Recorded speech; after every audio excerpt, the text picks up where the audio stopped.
Breaking news. Tonight, Iran keeping their promise to retaliate, launching 15 ballistic missiles at 2 military bases in Iraq that house American troops. Iranian state TV releasing video which purportedly shows the missiles targeting one of the bases on Al-Assad Air Base.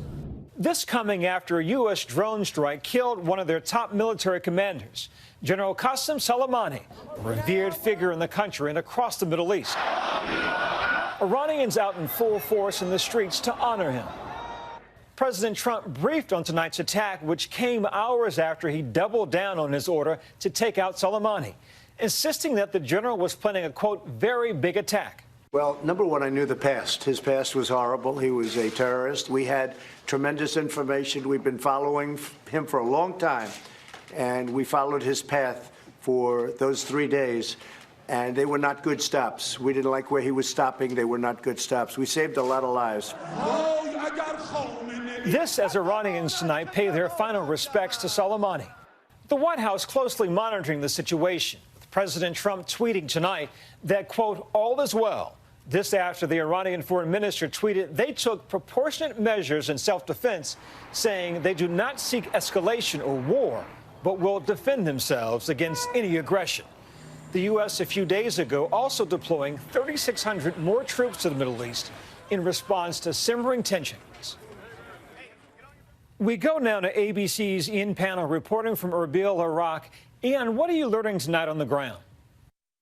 It's been a long evening of fast-moving events and high tension here in Iraq.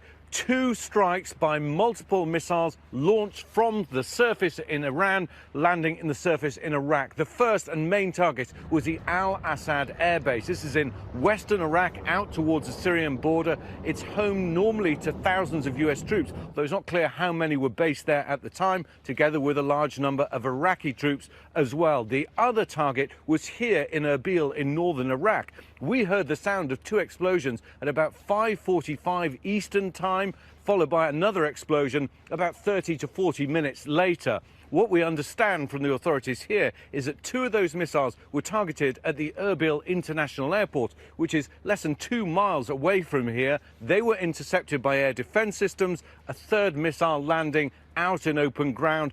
If that is the case, and that, of course, will be analysed by U.S. military experts to determine exactly what it was and, more importantly, where it came from. But it seems that the U.S. military were tracking the flight of these. Now, the other key site, which was the Al-Assad Air Base, apparently was hit by multiple rockets, although it appears that a number of them failed to hit their targets. That's according to senior U.S. officials.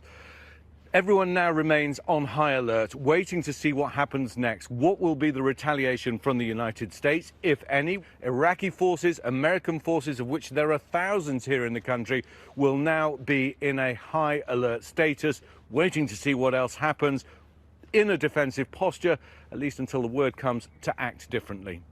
Our thanks to Ian. We now turn to ABC's chief global affairs correspondent, Martha Raddatz, who's in Tehran. Martha, what are you learning from the Iranian side on this attack? Byron, I had spoken to the Iranian foreign minister just hours before these retaliatory attacks, and Javad Zarif told me that they wanted to hit the United States in a place that would cause the most pain. He also said they were very patient people and they would do it at a time and place where they thought it would be most effective. But this came very suddenly here in Tehran.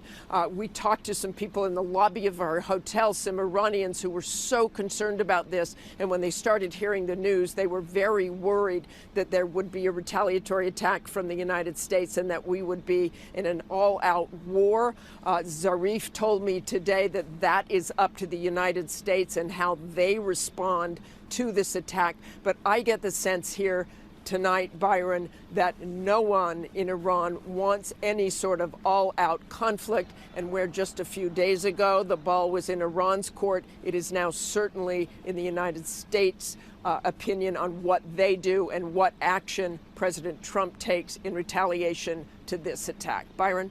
Thanks, Martha. We now turn to ABC's senior national correspondent, Terry Moran. So, Terry, what are you hearing from the White House tonight? Well, the president was apprised right away, of course, of this attack, and he gathered around him his top National Security Team, Secretary of State Mike Pompeo, Defense Secretary Mark Esper, top military commanders, Vice President Pence, all coming to the White House in the Situation Room as these developments occurred.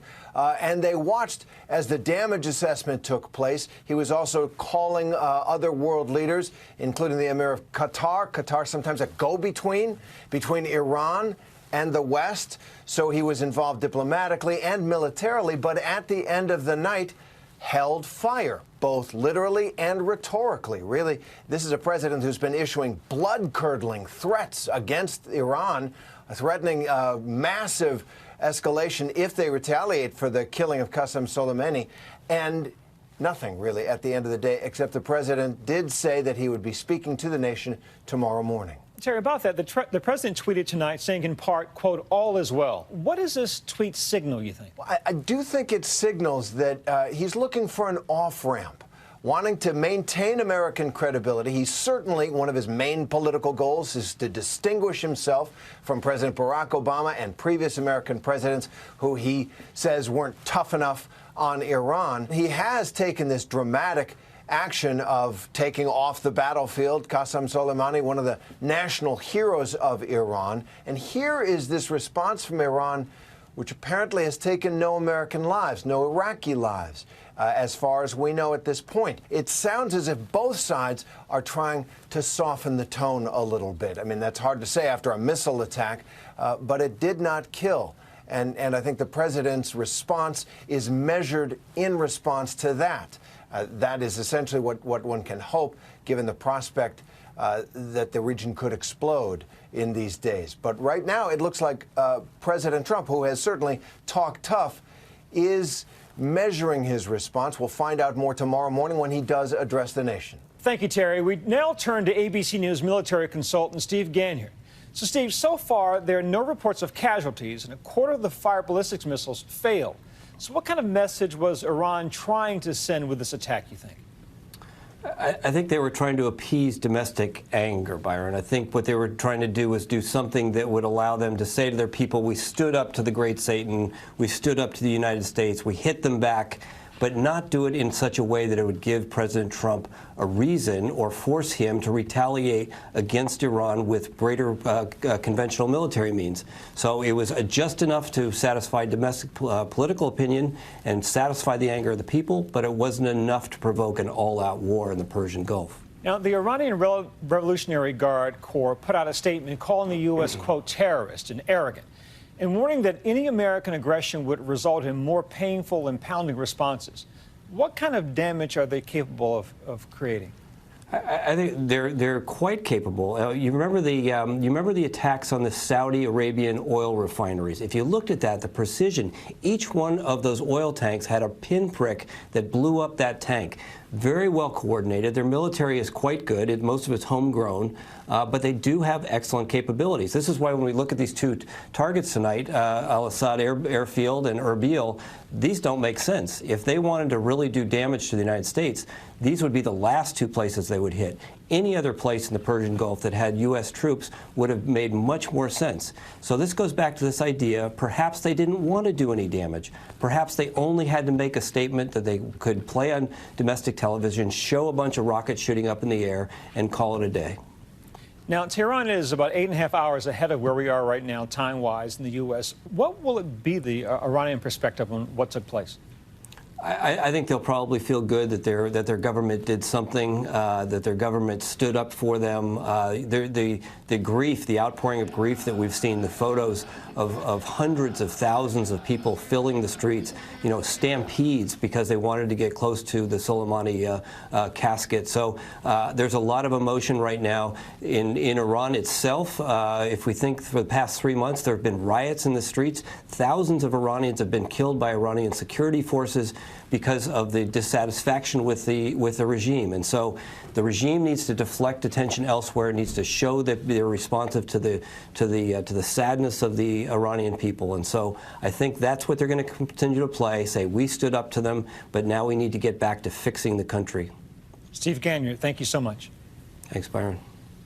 Up next, how years of boiling tensions between two countries culminated in today's missile attack by the Iranians.